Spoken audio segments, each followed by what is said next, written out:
अस्सलामुअलैकुम, मैं हूँ बुशरा एंड आप देख रहे हैं Bushra's coaching. Let not math be a mystery में हम आ गए हैं with the new chapter number 6, applications of definite integral. तो इंटीग्रल जो है हमने काफ़ी ज़्यादा जो है पढ़ लिया है। हमें पता है कि डेफिनेट और इनडेफिनेट इंटीग्रल को किस तरह से सॉल्व किया जाता है। साथ ही साथ हमने डबल और ट्रिपल इंटीग्रल्स भी पढ़े थे। तो काफ़ी ज़्यादा प्रॉपर्टीज़ हम लोग इंटीग्रल की पढ़ चुके हैं and this is the final property that is the application of definite integrals. And ये भी काफ़ी ज़्यादा रिक्वेस्ट पे मैंने स्टार्ट किया है क्योंकि ज़्यादातर स्टूडेंट्स बोल रहे थे कि हमें ये बिल्कुल भी समझ नहीं आती। तो एग्जाम्पल्स जितने भी हो रहे थे वो मैंने कर लिए, जो बार बार रिपीट हो रहे थे उसको फिर मैंने छोड़ दिया। मैंने सोचा टाइम निकालेंगे फिर उसको जो है वो हम लोग सॉल्व करेंगे। एंड नाउ हम आते हैं अपनी एक्सरसाइज 6.1 पर। तो होप कि आप सब ठीक होंगे और जो है सर्दियाँ स्टार्ट हो गई हैं, सर्दियाँ भी इंजॉय कर रहे होंगे एंड फाइनली सर्दियाँ आ गई जो हमें चाहिए थी। और इसी के साथ अब हम लोग जल्दी जल्दी जो है अपनी एक्सरसाइज को कंप्लीट करेंगे। सो फर्स्ट ऑफ ऑल हमारे पास है एक्सरसाइज 6.1 जिसमें हमें क्रॉस सेक्शन एरियाज फाइंड करने हैं, जिसके लिए हमें जो जो फॉर्मूले चाहिए थे वो हम लोग को फिंगर टिप्स पे अब याद होने चाहिए। जैसे कि हमें डिस्क का फॉर्मूला याद होना चाहिए, हमें वॉशिंग मेथड जो है, ये सारी की सारी चीज़ें याद होनी चाहिए, जो कि मैं 4 एग्जाम्पल में बता चुकी हूँ बहुत ही क्लियरली। अब यहाँ पर हमारे पास जो है क्वेश्चन नंबर 1 में 4 पार्ट्स है, part A, part B, part C, part D. हर पार्ट में एक अलग चीज रिक्वायर्ड है। ठीक है, सबसे पहले तो हम लोग क्वेश्चन रीड आउट करेंगे। हमारे पास क्वेश्चन है the solid lie between the planes perpendicular to the x axis at x equal to -1 and x equal to 1। अब हमें बोल रहे हैं कि एक सॉलिड है जो x एक्सिस पे लाई कर रहा है। ठीक है, x एक्सिस पे। अब x एक्सिस क्या होता है? एक पॉजिटिव होता है, एक नेगेटिव होता है। ये फिर मैं इधर नीचे थोड़ा सा यहाँ पर क्लियरली बता देती हूँ। ठीक है, एक्स एक्सिस जो है हमारे पास एक पॉजिटिव और एक नेगेटिव एक्स एक्सिस की बात हो रही है। कहते हैं कि ये जो है हमारे पास 1 और -1 के बीच जो है ये सॉलिड लाई कर रहा है। In each case the cross section perpendicular to x axis between the planes run from the semicircle. अब यहाँ पर हमें जो है सेमी सर्कल दिया गया है। सेमी सर्कल क्या होता है? हाफ जो सर्कल होता है उसको हम सेमी सर्कल बोलते हैं। और उस सेमी सर्कल के लिए उन्होंने हमें क्या दी गई है? y की जो है वो क्वांटिटी दी गई है। y हमारे पास क्या है? y है हमारे पास -1 एक्स स्क्वायर रूट एंड साथ ही साथ y square root 1 minus x square. अब अगर हम लोग यहाँ पर देखें तो हमें एक्स एक्सिस के वाई एक्सिस में क्या दिया गया है? एक ये वाला नेगेटिव वाई और ये है एक पॉजिटिव वाई। ठीक है ना? तो सेमी सर्कल के लिए हमें ये दो चीज़ें गिवन है, रिक्वायर्ड है। ठीक है, अब एक पूरा का पूरा जो है हमारे पास वो लाई कर रहा है कुछ इस तरह गोल सर्कल में। ठीक है ना? अब हम कह रहे हैं कि उसमें जो है जो सॉलिड है वो क्या है? वो हमारे पास सेमी सर्कल बना रहे हैं। तो वो सेमी सर्कल जो है वो हमारे पास यहाँ पे बनाएगा। अगर आप देखें तो डायग्राम में काफ़ी ज़्यादा क्लियरली यहाँ पर दिख रहा है। मैं यहाँ पर इतना क्लियरली नहीं बना सकती। ठीक है ना? ये कुछ इस तरह से बस गुजारे हाल। ठीक है, सो यहाँ पर अब हमें जो है एक्स एक्सिस और वाई एक्सिस दोनों दी गई है। सेमी सर्कल की यहाँ पर हमें जो है वो वैल्यू दी गई है। अब हमें इसके अकॉर्डिंग 4 चीज़ें फाइंड करनी है। सबसे पहले हमें cross section area of circular disc with dimension in the x y plane find करना है, जिसके लिए हमें जनरल सेटअप सबसे पहले करना होगा। ये जितनी भी चीज़ें गिवन है इससे सबसे पहले जनरल सेटअप करेंगे, उसके बाद फर्स्ट वाला पार्ट फाइंड करेंगे जिसमें क्रॉस सेक्शन एरिया है, वो भी क्या? सर्कुलर डिस्क का डायमेंशंस के साथ एक्स वाई प्लेन की। ठीक है, फिर सेकंड में हमें cross section area are the square with the basis in the x y. फिर क्रॉस सेक्शन एरिया का अगर हम स्क्वायर लेंगे विद बेसिस तो वो हमें फाइंड करना है। ठीक है, फिर थर्ड में cross section area are square with diagonal in the x y plane. फिर डायगनली यहाँ पर देखें मिला है हमें, कहते हैं कि इसका जो है हमें क्रॉस सेक्शन एरिया फाइंड करना है। ठीक है, अब ये क्या है? ये एक ही जो है हमारे पास प्लेन है, लेकिन जो क्रॉस सेक्शन एरिया है वो अलग अलग चीजों का फाइंड करना है। ठीक है ना? पहले सेमी सर्कल का था, फिर स्क्वायर का था, अब डायगोनल का है। ठीक है, एंड फिर लास्ट में हमें बोला गया है the cross section area of equilateral triangle. Equilateral triangle है हमारे पास, उसका फाइंड करना है। तो मतलब हमारे पास एक एरिया चल रहा है जिसमें शेप्स अलग अलग आ जाती हैं। ठीक है, तो क्रॉस सेक्शन एरिया भी फिर उसके अकॉर्डिंग हम बनाएंगे। तो चलिए सबसे पहले जनरल सेटअप करते हैं जो भी हमें चीज़ें गिवन थी, और उसके बाद एक एक पार्ट को सॉल्व करते हैं स्टेप बाय स्टेप। तो अब हम आ गए हैं सोल्यूशन की तरफ। Exercise 6.1 question number 1। सबसे पहले हम जनरल सेटअप करेंगे। जनरल सेटअप जो हमें चीज़ें गिवन थी उसी का जनरल सेटअप करेंगे। अब हमें चीज़ें क्या गिवन थी, हमें एक्स वाई प्लेन गिवन था, ठीक है, एक्स एक्सिस और वाई एक्सिस हमें गिवन थे। तो सबसे पहले हम लोग बाउंड्री ऑफ क्रॉस सेक्शन, जो सेमी सर्कल की बाउंड्री हमें दी गई थी, उसको यूज़ करेंगे। तो यहाँ पर हम लोग लिखेंगे कि द बाउंड्री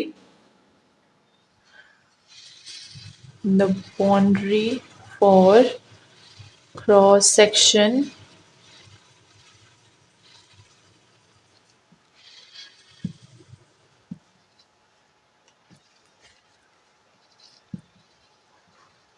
ये मुझे पहले ही लिख लेना चाहिए था बट छूट गया, बाय सेमी सर्कल।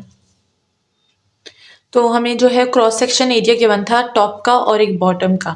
हमें साइन से ही पता चलेगा कि पॉजिटिव है तो टॉप है, नेगेटिव है तो बॉटम है। अब कोई भी चीज़ जो टॉप से बॉटम जाएगी वो हमें क्या देगी, वो हमें एक हाइट देगी। वो हाइट हम लोग इसी से फाइंड करेंगे, ठीक है ना। तो टोटल हाइट जो होगी हमारे पास क्या होगी, total height will be equal to this to this. Bottom से हाइट तक जाएंगे, बॉटम से टॉप तक जाएंगे।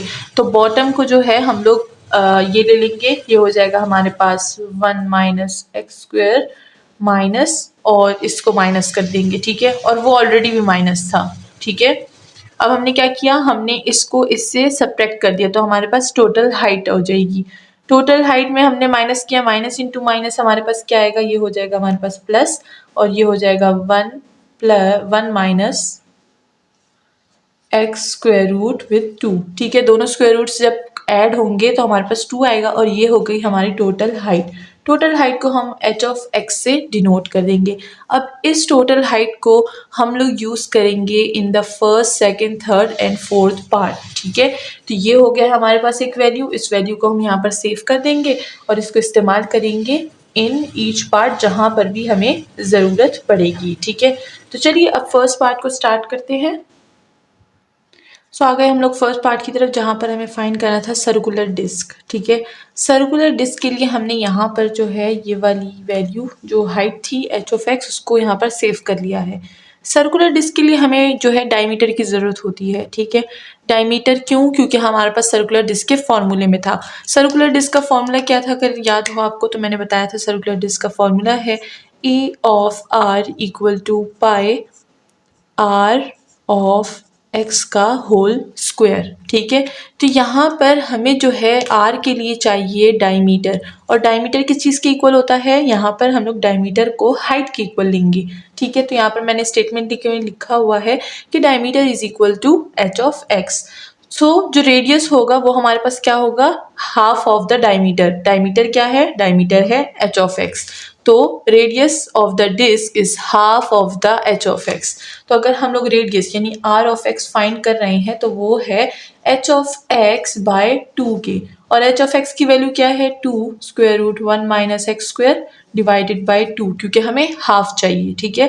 तो ये हो जाएगा हमारे पास कैंसिल, और r ऑफ x जो है वो हमारे पास किस चीज़ के इक्वल हो जाएगा, 1 minus x square root of, ठीक, x square and square root, ठीक है। तो अब ये फाइंड हो गया। नाउ यहाँ पर हमें जो है सारी वैल्यू मिल गई, एक ही वैल्यू चाहिए थी जो कि r ऑफ x की थी, जो कि हमें यहाँ पर मिल गई। अब इस फॉर्मूले में हम लोग पुट करेंगे, ठीक है। तो ये हो जाएगा हमारे पास सर्कुलर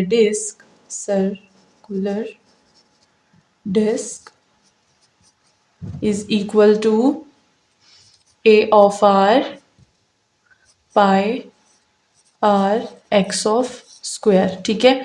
तो पाई की हमारे पास वैल्यू फिक्स है, हम लोग उसको फिक्स वैल्यू में लेंगे, या फिर इसको आपकी अपनी मर्जी है, आप पाई को सॉल्व करें या पाई को एज इट इज़ कांस्टेंट रहने दें, ठीक है, क्योंकि इसकी वैल्यू फिक्स होती है। अब हमारे पास r क्या था, r ऑफ x हमारे पास था square root 1 minus x square और होल स्क्वायर का। Square and square root will be cancel, हमारे पास वैल्यू क्या आ जाएगी, वैल्यू आ जाएगी पाई और 1 minus r x square, 1 minus x square, आर मैंने ऐसे ही बोल दिया, ठीक है। तो ये हो गया हमारे पास ए ऑफ आर यानी सर्कुलर डिस्क।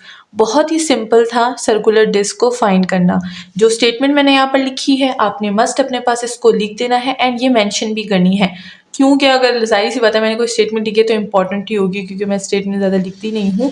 तो अब स्टेटमेंट इसलिए इम्पोर्टेंट है ताकि सामने वाले को पता चले कि ये जो डायमीटर था आपने डायमीटर को एच ऑफ एक्स के इक्वल लिया है, ठीक है ना। आप डायरेक्ट एच ऑफ एक्स लेंगे तो वो बोलेंगे आप हाइट इस्तेमाल कर रहे हैं, एंड यहाँ पर हाइट जो है हमारे पास डायमीटर का काम कर रही है, और रेडियस जो है वो क्या होता है हाफ ऑफ। अब ये वाला स्टेटमेंट जो है ये आपकी मर्जी है, आप इसको लिखना चाहें या स्किप करना चाहें, इट्स अप टू यू, क्योंकि हमारे पास फॉर्मूले में भी ये चीज़ वाज़े तौर पर एक्सप्लेन हो चुकी है कि एच ऑफ एक्स हाफ होगा किस चीज़ के, हाफ होगा तो फिर हमारे पास वो रेडियस बन जाएगा, ठीक है।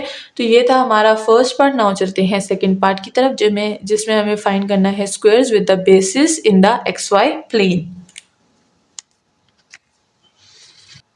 सो नाउ पार्ट बी की तरफ आ गए हम लोग, जिसमें हमें फाइंड करना है square with basis in x y plane. अब हमारे पास जो एरिया है वो हमें स्क्वायर एरिया फाइंड करना है, और स्क्वायर एरिया का फॉर्मूला हमारे पास काफ़ी सिंपल है, a of x equal to h of x का होल स्क्वायर, ठीक है ना। एच ऑफ एक्स का हम होल स्क्वायर लेंगे तो स्क्वायर एरिया फाइंड हो जाएगा। अब स्क्वायर एरिया को फाइंड करने के लिए हमें एच ऑफ एक्स चाहिए, एच ऑफ एक्स हमारे पास ऑलरेडी फाइंड हो चुका है, और यहाँ पर जो हमारे पास लेंथ होगी, बेस की जो लेंथ होगी वो एच ऑफ एक्स की इक्वल होगी। तो सिंपल सा हमारे पास ये फॉर्मूला है एरिया स्क्वायर का, इसमें हम लोग ने जो है वैल्यू पुट कर देनी है and we will get the answer. तो area square is equal to h of x का होल स्क्वायर, ठीक है ना। तो ए ऑफ एक्स जो है वो हमारे पास क्या आएगा, एच ऑफ एक्स क्या है 2 विद 1 माइनस एक्स स्क्वायर और होल स्क्वायर, स्क्वायर और 2 का स्क्वायर क्या होता है 4 होता है, square and square root will be cancel, 1 minus x square, and that's all. हमारे पास जो एरिया स्क्वायर है वो फाइंड हो चुका है। बहुत ही सिंपल है, बट हमें फॉर्मूले याद रखने हैं कि फॉर्मूले क्या हैं। नाउ चलते हैं पार्ट सी की तरफ। सो नाउ अब हम आ गए हैं विद पार्ट सी, और यहाँ पर हमें जो है square with diagonal in x y plane find करना है। तो अगर हमने पार्ट बी में देखा हो तो हमें स्क्वायर विद बेसिस दिया था, ठीक है, and now square with diagonal है। तो डायगोनल जो होता है वो हमारे पास क्या होता है, वो हमारे पास होता है एस। तो डायगोनल को हमने यहाँ से जो है वो एस से डिनोट किया हुआ है, ठीक है। तो अब यहाँ अच्छा डायगोनल नहीं, साइड को हमने एस से डिनोट किया है और डायगोनल को हमने डी से डिनोट किया है, ठीक है। तो अब हम लोग यहाँ पर क्या करेंगे, साइड हमें ऑलरेडी जो है वो गिवन थी तो हम लोग वही उसको यूज़ करेंगे उसकी वैल्यू को, और फाइंड करेंगे area with square and diagonal in x y plane. तो सबसे पहले इन दोनों का रिलेशन हमें पता होना चाहिए कि डायगोनल और साइड का जो होता है वो हमारे पास रिलेशन किस तरह से होता है, d equal to s square root of 2, ठीक है ना। तो ये हमारे पास जो है रिलेशनशिप है और हमें ये याद रखनी है, ताकि जब भी हमें डायगोनल और साइड्स का रिलेशन चाहिए होगा तो ये जो है हमें हेल्प देगा कि हम लोग के कौन सी चीज़ जो है वो ले सकते हैं। यहाँ पर दो चीज़ें हैं, डायगोनल भी है और साइड भी है, जो चीज़ हमें चाहिए होगी हम वो निकाल लेंगे। अब यहाँ पर हमें क्या चाहिए, हमें चाहिए डायगोनल, ठीक है ना। तो हम क्या करेंगे, हम यहाँ पर डायगोनल को ले लेंगे और साइड को यूज़ कर लेंगे, ठीक है ना। तो ये क्या हो जाएगा, ये हो जाएगा s equal to d by square root of 2, square root 2 हम लोग नीचे ले जाएंगे ताकि हमें साइड मिल सके, ठीक है ना। सो ये हो गया हमारे पास फॉर्मूला। ना यहाँ पर ये जो डायगोनल है इसकी वैल्यू भी तो हमें चाहिए ना, इसकी वैल्यू क्या है, इसकी वैल्यू वही है जो हमारे पास हाइट हमने इस्तेमाल की थी। हाइट को अब यहाँ पर डायगोनल में इस्तेमाल करेंगे, तो d equal to h of x, और एच ऑफ एक्स क्या था, एच ऑफ एक्स था हमारे पास 2 square root 1 minus x square, ठीक है। तो वही वैल्यू है जो शुरू में हमने जनरलाइज की थी, उसी को हम लोग आगे बार बार यूज़ कर रहे हैं, ठीक है। तो अब ये हो जाएगा हमारे पास s इक्वल टू डी, क्या है हमारे पास, d है हमारे पास 2 square root of 1 minus x square divided by square root of 2, and that's all. हमारे पास वैल्यू फाइंड हो गई है यहाँ पे। अब इस वैल्यू को आप सिंप्लीफाई यूज़ करें या एज इट इज़ ऐसे यूज़ करें, इट्स योर ओन चॉइस। अगर हम इसको सिंप्लीफाई करेंगे तो बहुत ही ज़्यादा अच्छा हो जाएगा। तो इसको सिंप्लीफाई किस तरह से करेंगे, ये हो जाएगा 2 square root of 1 minus x square अपनी जगह पे, और नीचे जो स्क्वायर रूट है ये ऊपर आ जाएगा। तो जब भी कोई डिनोमिनेटर से नोमिनेटर में चीज़ कन्वर्ट होती है तो वो हमारे पास साइन चेंज करती है। नीचे है 1/2 और ऊपर है -1/2। अब -1/2 और 2 बेसिस सेम है तो पावर क्या हो जाएंगी, ऐड हो जाएंगी। तो ये हो जाएगा 1 माइनस एक्स स्क्वायर, और ये हो जाएगा 2 -1/2 + 1। इन दोनों की पावर जो है हमने ऐड कर दी है, मुझे नहीं लगता कि इस लेवल पर ये चीज़ इतनी ज़्यादा जो है मुझे एक्सप्लेन करने की ज़रूरत है, बट ऐसा होता है कि ज़्यादातर स्टूडेंट जो है छोटी छोटी चीज़ों में कंफ्यूज हो जाते हैं, तो इसीलिए मैं ज़्यादा चीज़ें एक्सप्लेन करके बताती हूँ, ठीक है। तो अब यहाँ पर हमने एलसीएम ले लेना है, ये क्या हो जाएगा 2 माइनस 1 प्लस 2 डिवाइड्स 2, और यहाँ पर हमारे पास क्या हो जाएगी -1 और +2 क्या होता है 1/2, तो ये हो जाएगा हमारे पास square root 1 minus x square और 2 की पावर 1/2। तो क्या मैं इसको स्क्वायर रूट के अंदर लिख सकती हूँ? Of course. तो हमारे पास वैल्यू ऐसी बन जाएगी, ठीक है। तो चलिए मैं इसकी फाइनल वैल्यू लिख देती हूँ यहाँ पे, ये सारे अब जो है हटा देते हैं कैलकुलेशंस वगैरह, और हमारे पास जो है s की क्या वैल्यू आ जाएगी, s की वैल्यू आ जाएगी 2 and 1 माइनस एक्स का square root, and that's all. हमारे पास जो है s फाइंड हो गया है, साइड फाइंड हो गया है। अब इसी साइड से हम फाइंड करेंगे एरिया विथ स्क्वायर, ठीक है। तो एरिया विथ स्क्वायर हमारे पास फॉर्मूला क्या होगा, a of x equal to s का स्क्वायर। s क्या है, s ये रहा, a of x equal to s का स्क्वायर लेंगे तो ये हो जाएगा 2 and 1 माइनस एक्स स्क्वायर, और इस पे होल स्क्वायर लेगा, square square root will be cancel, and ये हो जाएगा a of x equal to 1 minus x square. आपकी मर्जी, इसको आप आगे जो है वो मल्टीप्लाई करें या ना करें, and here this will be enough, ठीक है। सो ये हो गया है पार्ट सी। नाउ चलते हैं पार्ट डी, जो कि इस क्वेश्चन का लास्ट पार्ट है। सो नाउ हम आ गए हैं विद पार्ट डी, जहाँ पर हमें इक्विलेटरल ट्राइंगल फाइंड करना है। तो सबसे पहले हमें इसका फॉर्मूला पता होना चाहिए कि इक्विलेटरल ट्राइंगल का जो एरिया होता है वो किस चीज़ के इक्वल होता है, वो होता है √3/4 a स्क्वायर। एंड यहाँ पर ये जो a है, अगेन ये हमारे पास h ऑफ x यानी बेस लेंथ की जो है इक्वल होगा, ठीक है। सो हमेशा हमें हर ट्राइंगल के एरिया के बारे में पता होना चाहिए, रेक्टेंगल जो भी है ना सारे के सारे, कि क्रॉस सेक्शन एरिया जिस जिस शेप का होता है, हर एक शेप के लिए एक अलग फॉर्मूला होता है, एंड हमें हर शेप का नाम पता होना चाहिए और उसका फॉर्मूला भी पता होना चाहिए। तो इक्विलेटरल ट्राइंगल हमारे पास वो ट्राइंगल है जो हमारे पास XY प्लेन पे बनी थी, और जिसमें हमारे पास क्या था, जिसमें हमारे पास कुछ इस तरीके का इक्विलेटरल ट्राइंगल बन रहा था, ठीक है ना। तो ये जो था हमारे पास, अब इसका क्रॉस सेक्शन एरिया हमें फाइंड करना है। अब नाम उन्होंने हमें ऑलरेडी दिया है, तो इस वजह से काफ़ी ज़्यादा ईजी हो जाता है, ठीक है ना, इसको फाइंड करना। अब अगर आपको पता हो कि इक्विलेटरल ट्राइंगल का क्रॉस सेक्शन एरिया होता है √3/4 a स्क्वायर के इक्वल, तो this is very easy for us to find the area, ठीक है। अगर हमारे पास जो है बेस लेंथ मौजूद हो, तो यहाँ पर बेस लेंथ हमने ऑलरेडी गिवन स्टार्टिंग में ही फाइंड कर लिया था, तो अब ये चीज़ जो है हम लोग इस्तेमाल करेंगे, ठीक है। तो यहाँ पर वही है, ये a के इक्वल है, a स्क्वायर हमारे पास h of x whole square के इक्वल हो जाएगा, ठीक है। तो यहाँ पर बस हम लोग सिंपल सा इसको पुट करेंगे कि a ऑफ x जो है वो हमारे पास किस चीज़ के इक्वल है, √3/4, एंड a ऑफ x यहाँ पर h ऑफ x का काम कर रहा है, तो ये हो जाएगा 2 √1 minus x square with whole square. अब ये हो जाएगा √3/4, 2 का स्क्वायर क्या होता है 4 होता है, square and square root will be cancel, 1 minus x square आ जाएगा, 4 and 4 will be cancel, √3 and 1 minus x square is the cross section area of equilateral triangles, and that's all। आज का हमारा जो फर्स्ट क्वेश्चन है वो solve हो चुका है। होप कि सबको समझ आ गई होगी। अगर कोई क्वेश्चन हो तो कमेंट सेक्शन में आप जो है वो बहुत ही आसानी से सवाल पूछ सकते हैं, एंड साथ ही साथ आप मेरी ऑनलाइन क्लासेस ज्वाइन कर सकते हैं, जिसकी सारी डिटेल्स वीडियो के एंड में है। और चैनल को सब्सक्राइब करना बिल्कुल ना भूलिएगा अगर आप न्यू हैं, और साथ ही साथ चैनल को फॉलो कीजिएगा और बेल आइकन को प्रेस कीजिएगा। और काफ़ी टाइम बाद वीडियो बना रही हूँ, तो मुझे अपने जो है वो सारे के सारे जो एक फिक्स लाइन होती है वो बोल रही हूँ, तो अब साथ ही साथ आपने वीडियो को लाइक भी करना है, ठीक है। तो चलिए जल्दी से जो है ये वाला क्वेश्चन वाइंड अप कीजिए, चलते हैं नेक्स्ट क्वेश्चन नंबर 2 की तरफ।